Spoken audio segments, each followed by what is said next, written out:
Hey friends, let me show you how to tint some glass jars for a cost-effective table centerpiece.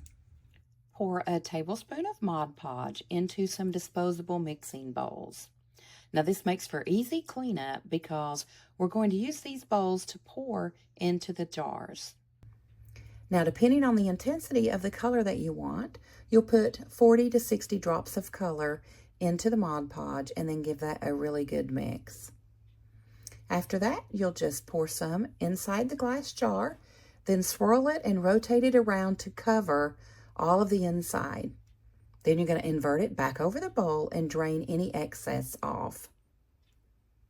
Now, once you're down to just a couple of drops coming out, get a paper towel and wipe up any mess that you've made on the outside, and then place it on your baking sheet. And we're ready to bake.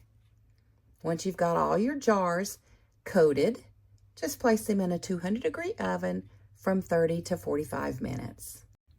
Now at this point, you can just take that jar that you've tinted and match it to whatever you need it for. You can add string lights inside.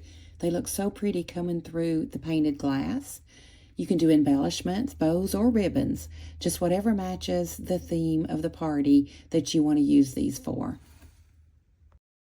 Please become a charmer by clicking that subscribe button. We would love to have you join the party.